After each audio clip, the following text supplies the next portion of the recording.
So today's conversation is the continuation of the last seven Mondays. So you can have your cameras on, Chloe, no worries. No issues with that. So today's conversation is a follow-up to the last 7 weeks or the last 6 weeks of every first Monday of the month becoming a space where we sit and sort of understand, digest, absorb our core competencies that are from the ICF core competencies. And I come from another session where the conversation is about are there ACC core competencies? Are there PCC core competencies? Are there MCC core competencies? There are no such distinction between the core competencies. The core competencies remain the same, irrespective of whether you are an ACC, PCC, or an MCC.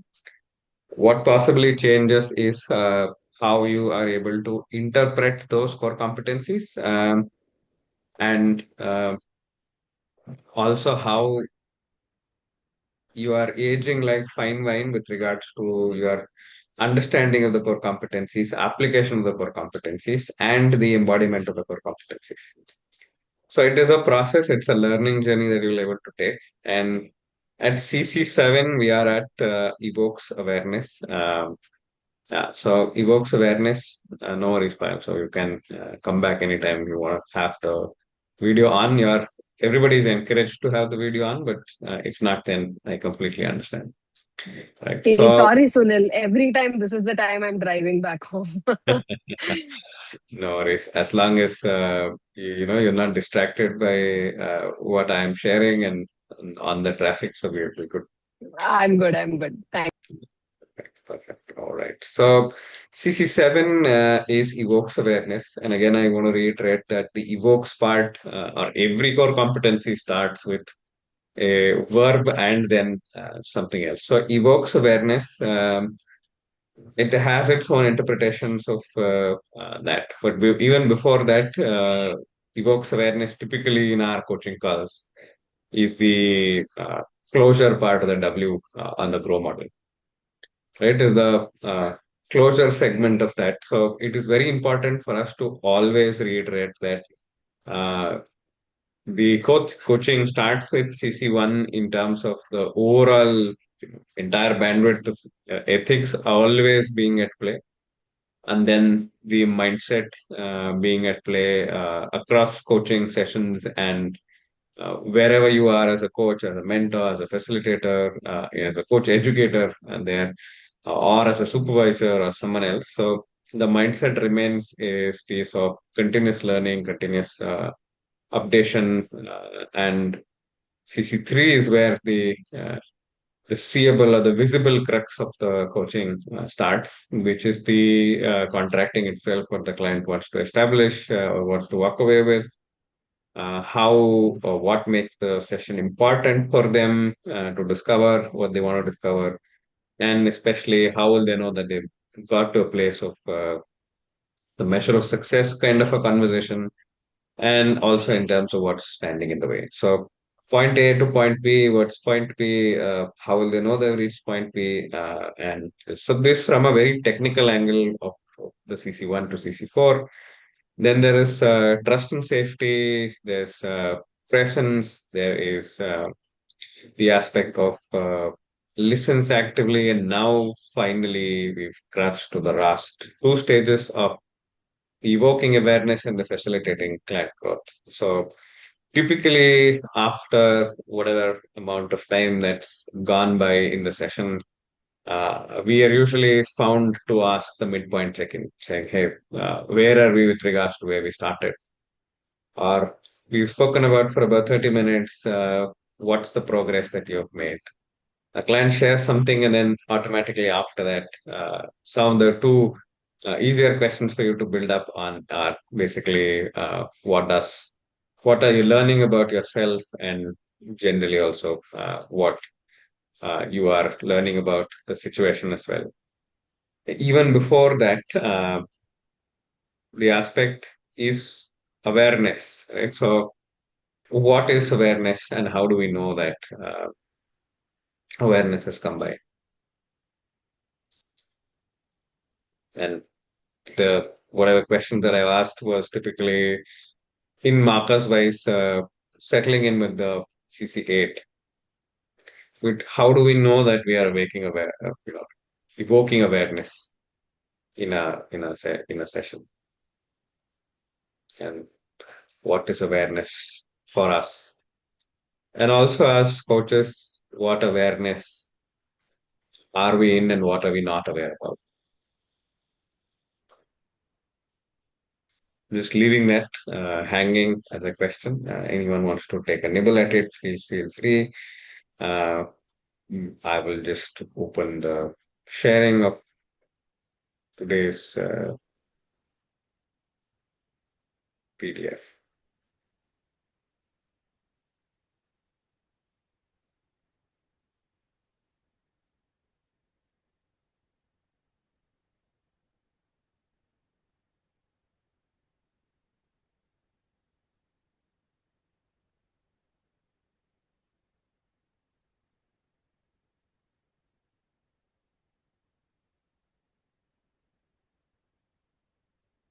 So this is how it looks.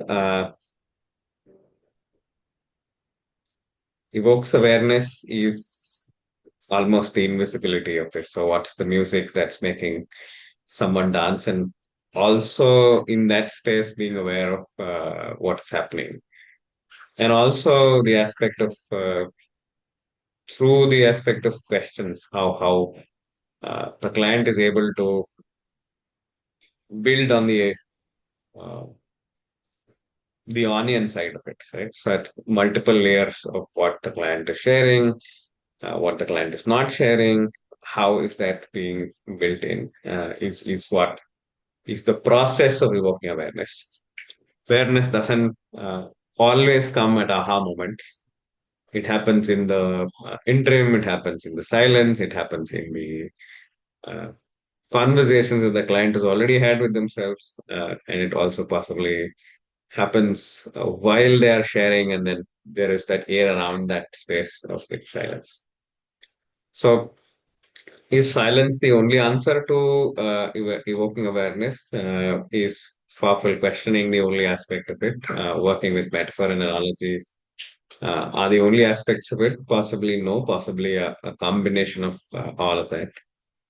And here, ECSA facilitates client insight and learning by using tools and techniques. As coaches, quite a lot of us love tools, love techniques. And I think we bring it to the coaching call in many ways, saying, hey, I think this is what is going to work for you. And that's where the aspect of coaching as a mindset, the aspect of client always comes first, the needs the client uh, far outweigh the needs of yourself in terms of your performance as a coach, as also settled into it already in terms of can we ask questions without leading the client? So all that is entered into the equation of evoking awareness. And evoking awareness is a process that has started right at the beginning of the session while doing contracting continues across the entire session.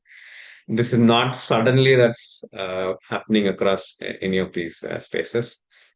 Tools and techniques such as powerful questioning, silence, metaphor, and analogy.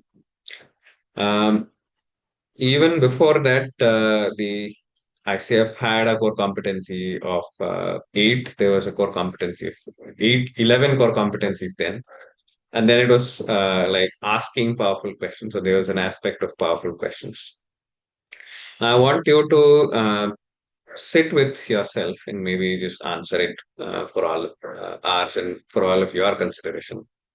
What is your definition of a powerful question?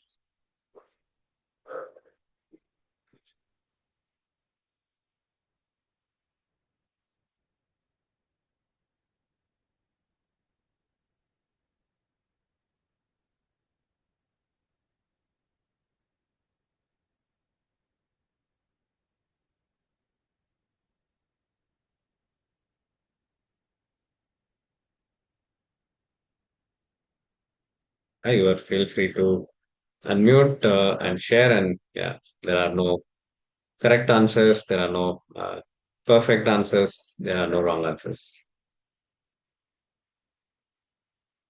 and no pressure to contribute. Sunil, sorry, I missed it. What did you say? I'm like, what What's is it? your definition of a powerful question? Okay, okay.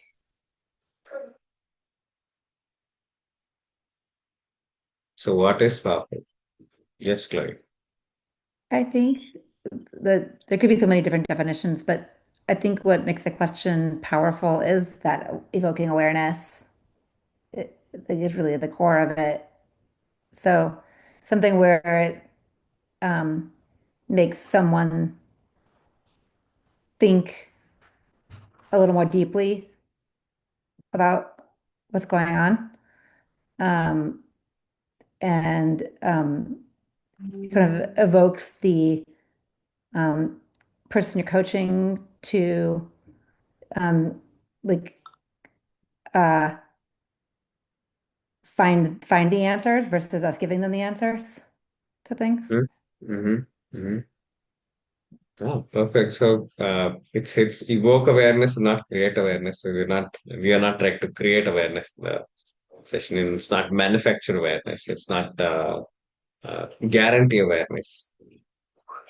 It's evoking something. And uh, the point of view I'm trying to also just nudge you towards is there a less powerful question? Is there a more powerful question?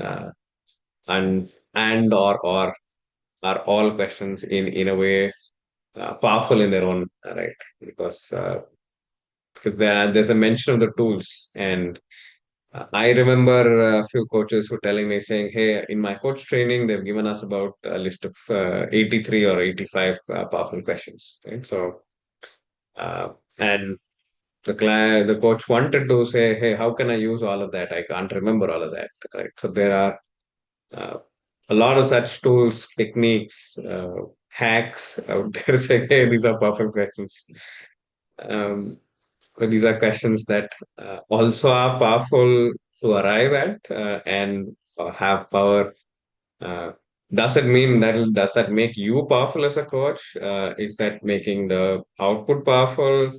Uh, does it carry a silence around the question that uh, opens up the client to multiple possibilities on their own?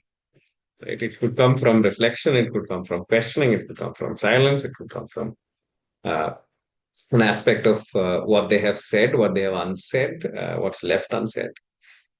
And each question is, in a way, powerful. Can I ask a question that says, "Hey, what part of the pizza making process is the most powerful one? Is that the flatbread? Is that the oven? Is that the toppings on top? Is that the sauce? Is that the one who's preparing it? Is that the one who's eating it? So what makes it powerful? What makes it special?"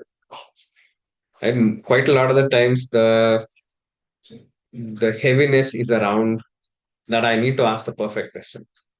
That one question is suddenly the tada moment of all that there exists. That there is that subtle settling in that every part of your question is a powerful question. And sometimes it's also a powerful question to not ask that question.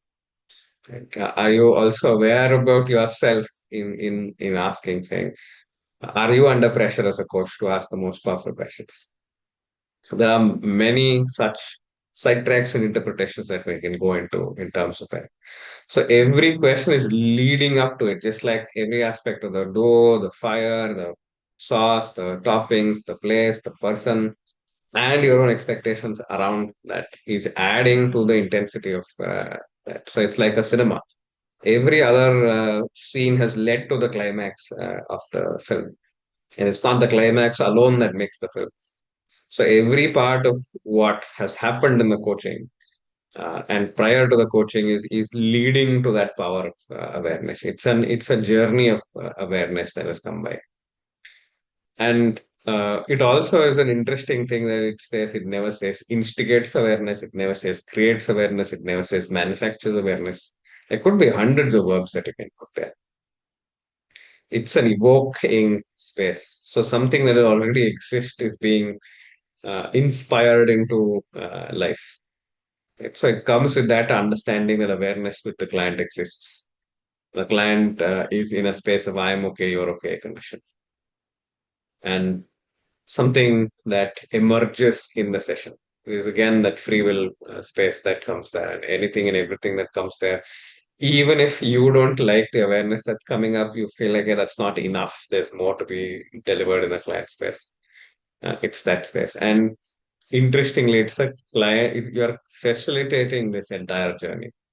This entire journey itself is the facilitation of the client insights. And you are using tools, you're using techniques, grow model, it could be a certain model, it could be asking questions that you know of, asking questions that come to you, asking the most alive questions at that point of time, listening to what's happening, that's said, that's unsaid, body language, etc. So the all of these are tools that will help you as a coach, help the client, help themselves. So all of these are part of the settling in with just that one word of awareness. And what awareness are we evoking? Is another interesting question to sit with. Whose awareness is important here, and awareness to what, and possibly unawareness to what is also a question. So what are we aware of, and what are we unaware of in the session? So it's an interesting exercise just to sit with the 8 core competencies and just their block definition of evoking awareness. And it says it's a facilitation of the client growth or the client insight and learning. I am curious of how you define insight. Right? So, what's insight for all of you? And what's the process of insight?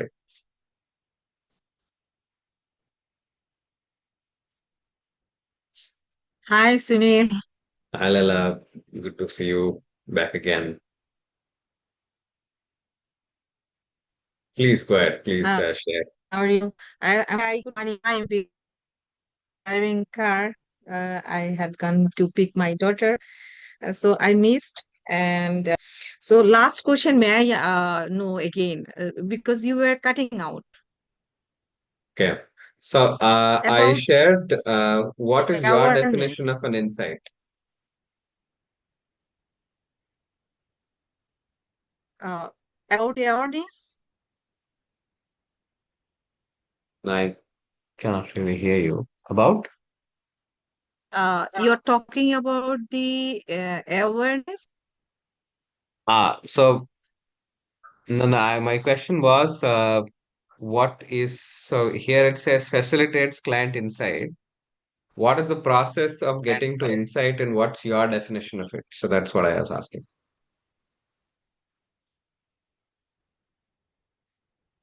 Oh, yes. Uh, though you are cutting out, but can you hear me? It's still broken. I think there's something with the internet. But go ahead, please go and share, and we'll see if we're able to No. hear well. Oh, okay, I'm keeping myself silent because my net is not working good. So cutting out. So maybe I'm also not good to you. So I'm listening. I'm Yeah. trying to collect. So you can use the chat if that helps you. So that way it's a lot more easier to share something and also maybe ask. Anything else, Yeah, Chloe? yeah, sure. Chloe, you want to add something? If you have something, again, no pressure. Oh, thank you for asking. The question is, what is an insight? And what's your definition of that? Yeah, that one didn't jump to my mind right away, like what it really is. Um, but I think it's maybe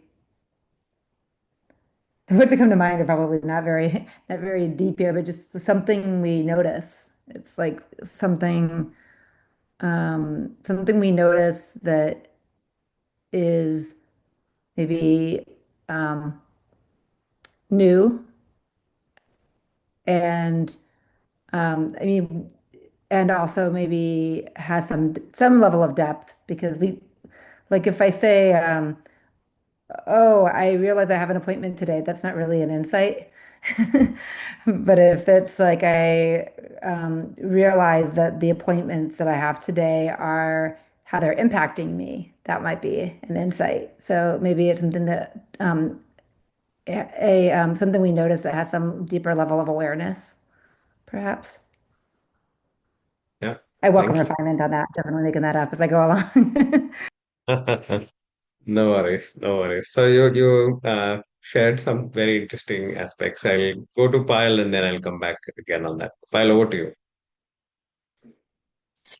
Thank you, Sunil. Good evening to everyone, and greetings to I don't know what time zones everybody's joining in from. So greetings, and thank you, Sunil. As always, I'm enjoying the space that you have created. I look at insight. So sight is what is sight? Sight is one of the things is noticing, as Chloe said, right? Sight is largely the sense of seeing. It is out of one of the five traditional senses. We are seeing something, right? When we say sight. So for me, insight is when I'm able to see something within. So, Wow.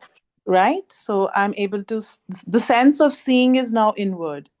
So rather than looking at a view outside, for example, you know, a view or an object or people or whatever, I'm now looking inside. And also, sight could be, as we say, at the first glance, at the first sight, love at first sight, right? So for me, it is the sense of seeing, but in words. And also, it is the sense of seeing for the very first time. So I've noticed something for the very first time within me. Hmm. So I feel that the coach is able to create that space for the client. And when we see something, for example, if I was to explain how does an apple or an orange look, no matter what words I use or how much I articulate, I would never be able to give you a clear picture of what an orange or an apple looks like, right?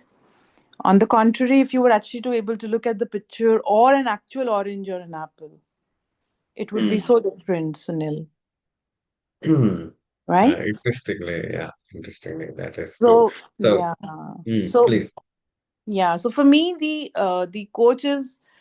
So I've noticed something. I've seen it for the first time. It is inward, and because of the presence of the coach, now I'm not just wondering what it looks like. I'm actually able to see it very clearly. So I'm able to see my situation. I'm able to see my challenge, or I'm able to see my bias or my values or whatever, I mean, underlying patterns, meanings, causes, whatever you want to name it, while working with a coach. So I'm able to see it now that clearly and understand it. And because I now understand it, because I know how the apple or the orange looks and probably how I should eat it now, I'm able to understand how I should deal with this challenge. So by creating that insight, that's how, when we say no, we find our own answers. We find our own solutions. The coach does not give advice or solutions, but the coach has now given me the picture of the orange, and I'm like, oh, okay, this is the orange, and this is what I need to do with it, right? So for me, that's insight. Yeah. Thank you for allowing me to share. Interesting. Very interesting. And in fact, I know this because my mom's a teacher. Right? Okay. There's this thing around, there are words that you learn by sharing, and there are certain words that are called sight words. So that's it. Yes. So how an elephant is, that's an Yes. elephant. That's Yes. already defined. So Yes. Very true. that's And fantastic. I think that sight bit, looking inward and seeing inward. Wow, that was a beautiful way of sharing it. Thank you. Thank you so much, Sunil. Yeah. Most welcome. All right. Rupa, you have raised your hand. Hi, Sunil, and good evening, everyone. So, thank you, Payal, for giving an insight about making us understand what insight is all about. I just want to Thank add you. towards it. It was a very nicely put insight. So, as a coach, the insight is very necessary, and I'll take it a little bit further from where you left. This insight is one thing which I require as a coach to find a pathway for my conversations to go ahead. So for me, insight would be a tool for finding out a proper pathway for the conversation with my coaching. So I look it like that. Or probably as we are discussing, I this just thought came into my mind. So Interesting. have the insight and then have a pathway which is like, both go together. Interesting. And maybe, to all of you, I'd say now quite a lot of our conversations are around, client insight, ICF core competencies, coaching, thing. So even beyond that, do you still view insight as the same without, say, the coaching lens being put on? Is a reflective question to all of you. And Rupa, possibly a slight detour on what you said in terms of a pathway, in terms of a tool. Um, I don't need to have that insight as a coach, right? My journey is to facilitate that for the client. I am possibly like different tools or different utensils that are used in making a dish. The tools don't make the dish, but then without the tools, there may be not the dish in that place. Like just it's a support character in this entirety of uh, that. But it is without that, there is still uh, incomplete. But that they are not the only thing that is delivering with that. Um, I hope that added another layer onto what you just shared. Um, and maybe even with that, and this is a Sunil's learning and definition. It's not something that is there in any textbook as of now. So what we share, what the client shares initially is some bit of information, story, data, information. And once the information is shared over a period of the time and the way the questions are, the information and data is unearthing something more. And with that unearthing of that data, that information, that there is a little bit of more understanding, there's a little bit of more knowledge and certain things settling into place. There is reflection, there's introspection, there's a deeper or a vantage point look. There's a little bit of distance between what I said. What I said is who I am. I'm not what I said. Sorry.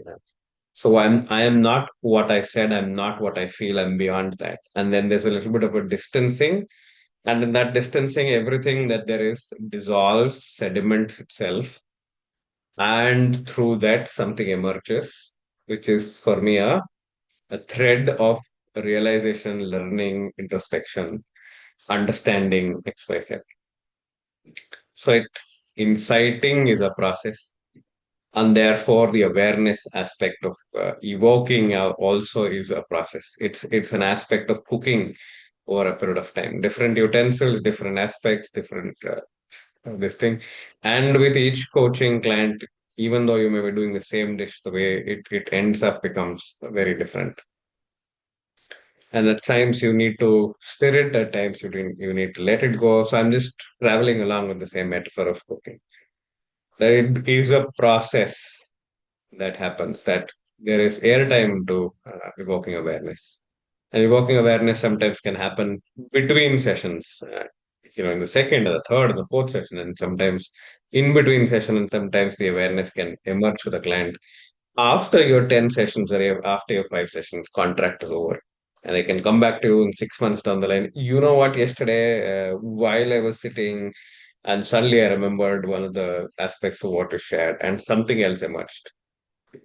And it has some thought, it has a trigger, it has a airtime, it has something that's there, and some pattern has slotted itself. And then, in light of this situation, I think I know something. That's your aha moment conversation. But not all awareness need to be there. But awareness evoked happens over time. It's a cooking process. And that's what I want to also build to you. I hope that's an interesting aspect of where we are in terms of working awareness. And it's a process that started right from the first question that we've asked, saying, hey, what would you like to talk about? And it's a journey that emerges in that. It's a canvas, it's a painting that emerges. It's a jigsaw puzzle that the client and you are, working together, and also able to see it, and see it from a different vantage point, which is your insight. Like how File is saying that you're looking from another reframing point of view, another vantage point, and that therefore a little bit of distance, a little bit of understanding that I am not my emotion only, I'm not my situation only, and things emerge at that point. Uh, and there could be multiple other awarenesses that are happening. And a lot of the times the coaches ask, what's one insight that you've gathered? And why should it be only one insight? Could be multiple insights, could be multiple learnings that the client has worked with. And with that, we cross over onto what is the 7.1 to 7.11. So this process of cooking, or this process of coaching, this process of evoking awareness, considers the client experience when deciding what would be the most useful. What would be most useful in terms of the question, the silence, the metaphor, the analogy, the not asking a question. So, how long is the silence interesting? What metaphors to pick? So, some of these are what the client, what the coach is in, for a lack of a better word, like in control of in the session, in terms of, hey, what's a good question to ask, what's a good question not to ask, when to ask, what to observe, because it shares observation, knowledge, feelings without attachment that have the potential to create new insights for the client. Very dangerous, slippery slope there, saying, how do I know what is without attachment? What you share is an observation. What's a judgmental observation? What's a non-judgmental? And when we say shares knowledge, how are we differentiating this from mentoring? How are we differentiating this from a sphere of equivalence?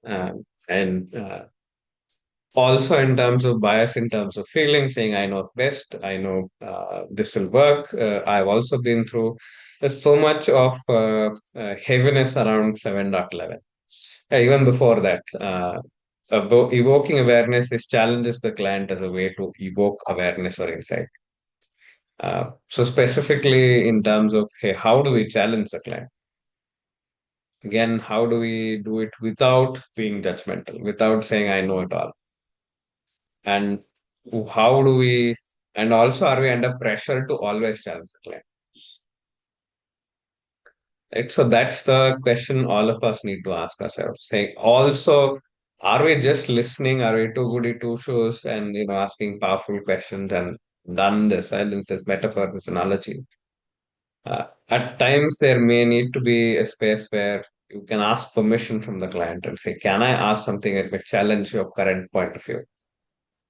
And as soon as they're open to it, you can share your experience and observation without judgment. Very easy to literally share that, hey, without attachment. So, are we coming from a space that I know better and therefore I'm challenging you? Are you coming from that micro bubble of saying, hey, I am sensing a pattern here. I am sensing that in terms of what you're sharing, it may look like there's a recurring pattern that's a blind spot for you, which you've not yet opened to. And can I ask a question that may open that side? So, challenge is the client is a way to evoke awareness for insight. So, what's the cost of holding on? What's the need for security? What happens if the mask of vulnerability is left down? What do you think is happening to you beyond what's happening today? And so it's making that aspect of not just the present, but then there's an expansion of that aspect as well. And that's where the client may be challenged with another point of view. And again, we are also challenging the client to have their own points of view outside of what's in the bubble today. So that's some settling in and some sitting in with 7.2. And 7.3 is asking questions to the client about the client, such as their ways of thinking, values, needs, wants, and beliefs. That self-limiting beliefs is where possibly sometimes we can challenge. And you have had something emerge for you that you would like to share to the client, and it may be at that point challenging the current point of view. You are typically working again with the who of the client, saying, "Hey, what are their values of thinking? What are the ways of thinking? What their values are? What their needs are? What their wants are? What their desires are? What their beliefs are? What's helping them as an enabling belief? What's not helping them?" To some extent, because of your coach training, because of your experience with coaching, because of that, so there will be a space where you are able to see that pattern, able to detect that pattern, and therefore some of the questions may be aligned on that. The most alive true questions will come around that aspect.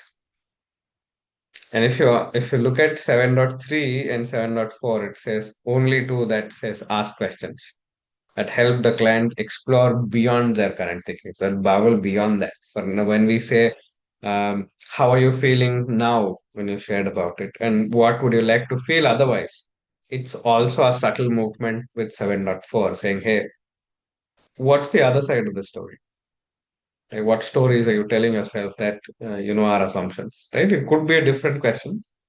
Every question in some way or the other is either leading up to something that's a amazingly heavy packed, powerful question, and each question in a way is powerful, paving way for what happens next.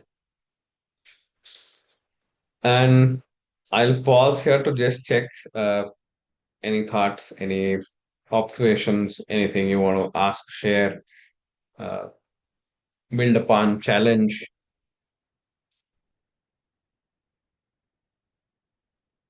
Yes, Afia. Yeah, can you? Yes, I can hear you. Go ahead, please.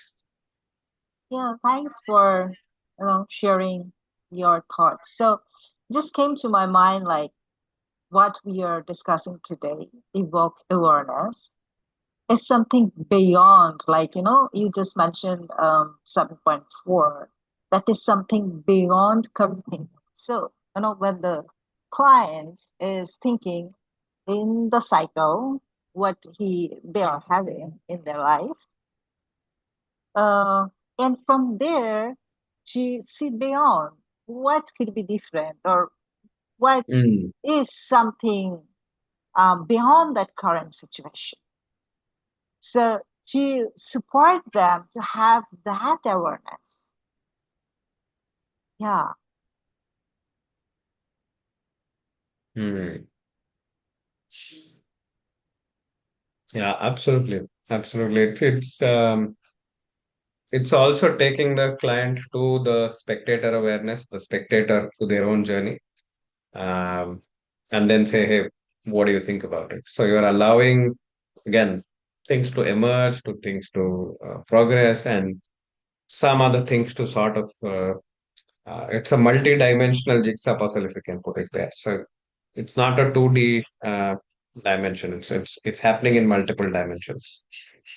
And you are exploring that with the client, also at times in their own spectator awareness. The client is sharing and then going back to spectator awareness, coming back and sharing and seeing what's emerging, and then they're able to make sense on their own.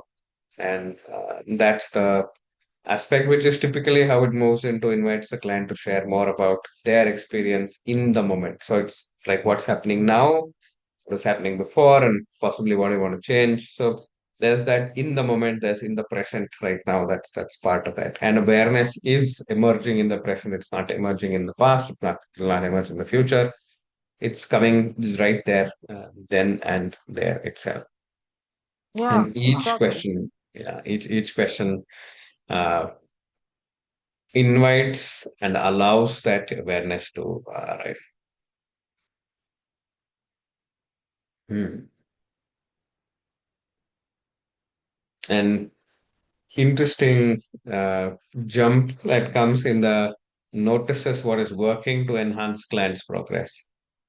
Um, Certain questions at certain points of time may not work. Right? So I've had coaches who have asked me saying, "Who would you be when you do that?" And I simply say, "Hey, I'd be myself, and I'm doing that." So what do you think is like? Does that mean that I have to be someone else when I do that? Or do you think I'll be a lesser version of somebody, a larger version of somebody? Right. So there will be maybe those questions also in the client space. So if this question is not worked in session number one, and maybe even in session number two, so you hold that back in session number three and say, come back with another question. And that's where it's not a list of questions that you're just simply, going through the motions and asking. It's also to see what's working, what's made the client pause, what's made the client just rattle on after the one after the other after the other, and what kind of approach is working for that client. So we've heard of laser focused coaching, possibly heard of narrative coaching, multiple other dimensions to that. So what would work for the client today, and the ability of the coach to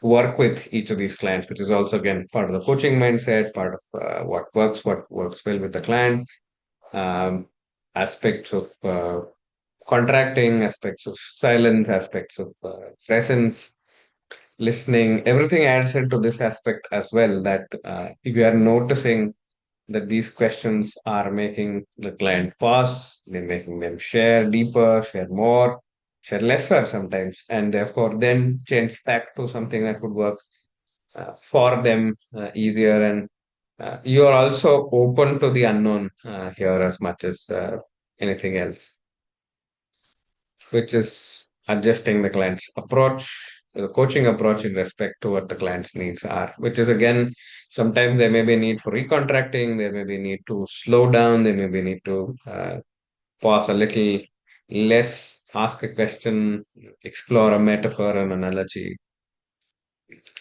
So you are dancing with the client. 7.8 helps the client identify factors that influence current and future patterns of behavior, thinking, or emotion. So we don't actively help, but then we also help. It's an interesting balance that we're saying, hey, I would want you to identify it. You are not digging the well and showing, hey, here's water. So you are helping the client saying, hey, what happened when you dug that well? And what are you seeing? As I says, client says, I'm seeing water. So what does it mean for you? And you are helping the client settle into creating that distance with the current aspect and possibly going nearer to what they see as the future in terms of what their behaviors are, what their thinking is, and what their emotion is. Interestingly, behavior is, if you look at the uh, iceberg model, behavior is what is visible outside. Thinking is what is happening in the head, and emotion is what possibly is happening at the head. Uh, he felt in the body, and sometimes the emotion impacts the thinking, and thinking impacts the behavior. And sometimes the behavior leads back to an emotion, or an emotion leads to a behavior. So there's a lot of intermingling, interjuggling happening there. And all of this is the journey of facilitation and journey of the client insight and journey of tools and techniques that we are using. And different coaches may come with different approaches. What we are looking at is what works for you, and possibly most importantly, what works for the client. And if it's you're finding out that something that works for you is not working with the client, that's something to learn uh, in terms of skill set, something to work with in terms of possible bias, go to a supervisor, go to a mentor, go to a coach training. Again, continuous learning comes back into play. And last three aspects invites the client to generate ideas on how like move forward, what they're willing to do and able to do. And this is now moving into that aspect of what are you learning, what would you like to do, what would you like to keep accountable, what support, resource, XYZ. So this is again inviting the client to do it, and you don't do it there. So sometimes generate ideas that they already know of, sometimes generate ideas in the moment, and support the clients in reframing perspectives. So that's where your observations, that's where the metaphors, that's where the silence also comes in terms of becoming the vessel in which the reframing of certain perspectives happens. Saying, hey, what does it mean for you? What happens if you fail? So different conversations with different clients, and again, all of that happening in the present, in the current coaching call. And also, an interesting aspect is what are you becoming aware of yourself? This is an interesting question to ponder upon.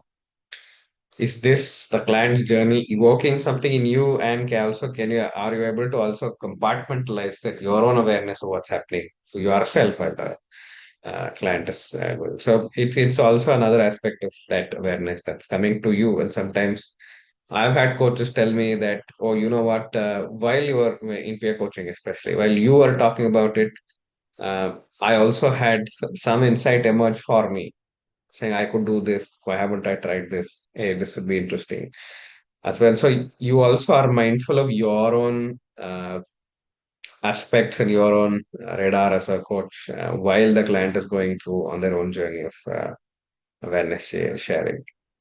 And if something arrives for you, emerges for you, that's the aspect of sharing without observation, sharing without attachment to what can come out. So one of the things I remember is in a session while somebody as a client wanted to slow down, get into meditation and all that. And halfway through or 40 minutes into it, I said one metaphor keeps coming back. It's like a state transport bus that starts itself at 5:45 in the morning and stops at around 10:30. So that's an image that I'm getting. What do you think about it? And the client laughed at that and said, "Oh, this looks so much like me. I would not have looked at myself in that metaphor, but now that you share about it, I think, yeah, there's something that helps." So for someone else, it could have landed like pineapple on a pizza. Like some of them like it, some of them don't. And but you have shared it, saying, "Hey, you're also giving that safety net to the client, saying, you know what, if you don't feel like responding to this metaphor, you can ignore it, you can come back with your own whatever works for you." And therefore you're also creating that safety net, that distance, that space, and that container also for them. And I feel overwhelmed myself when I'm hearing you speak. What emotions are you facing? What do you think is happening? Right? So you use yourself as a instrument, but again, you are very clear that you're an instrument. Uh, use a certain tool to make a certain dish, but then the tool is not the dish, and the dish is not the tool. Right? So we'll also have to be aware of that differentiation and bifurcation. What is done with attachment and what is done without attachment.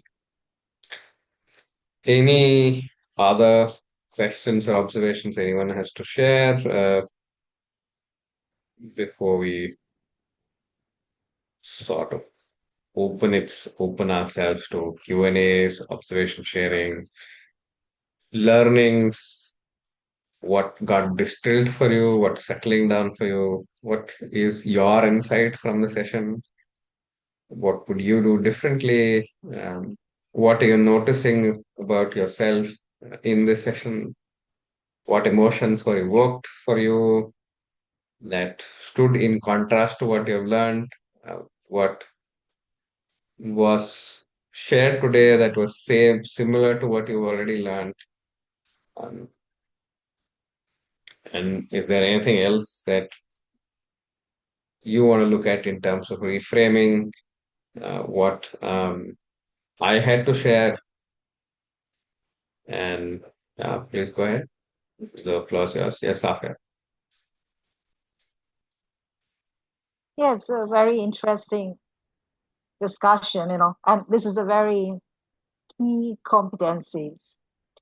So while you were discussing, if I was looking into the last three, 7.9, 7.10, and 7.11, where, the 7.9 is something like how to move forward, like we were talking about, like you talked, the previous, present, and future, how the client wants to move forward. So here comes the accountability part of the clients, like how they want to move forward. So they're coming with their ideas. And most importantly, 7.10 is reframing. If this is the present, what the other aspects of it, how they want to see it, or how they reframe it. This is actually, evoke the awareness. Yeah, this is this. Now what could be? So here, the awareness, the evoking awareness is happening here. The dance actually, this is something, the steps, the rhythm. And then, yeah, as a coach, right, I can share my observation and everything, of course, without attachment, to support the clients. Hey, hello, I observe this. What do you think about it? And this is another level of awareness. And this is, we are evoking their awareness. So it's all together is something like step by step, a dance. How beautifully I should put it. Yeah. For sure. For sure. The more you sit with it, the more you are in awe of what's happening in coaching, what's more beautiful about this whole process. You sort of sit back and reflect and like, wow, what is the what have we gotten ourselves into, and then so beautifully gotten ourselves into, and what the possibilities are for this. And uh, this pile taking a cue because you mentioned somewhere apples and oranges. So now that the client has realized that yes, it's an apple, so what do you want to do about it? Do you want to like, and then they generate it. So you're not saying, oh, you do want to eat the apple or do you want to distribute the apple or okay, now that you have Apple, what about Steve Jobs? So you don't do that space there. So you're enabling that saying, now what? And then what vantage points do you want to look at?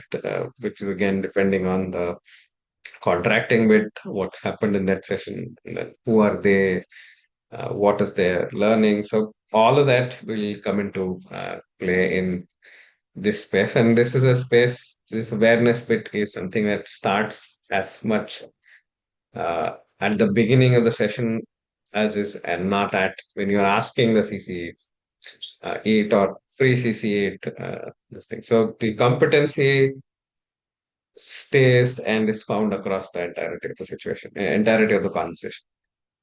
Yes. Yes. So with that, I stop for today in terms of what we had to share, at least from a discussion, nudging, reflection, insight generating, facilitation. So yeah, and I'm pretty sure there will be more conversations around each word there is that is mentioned in the document and sometimes not mentioned there. So put something that is there for you. Feel free to put anything on the chat if you feel like coming on video or off audio is not currently possible to you.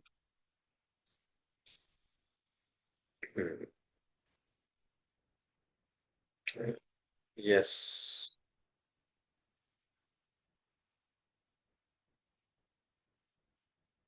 Hmm. Okay. Chloe has put something there.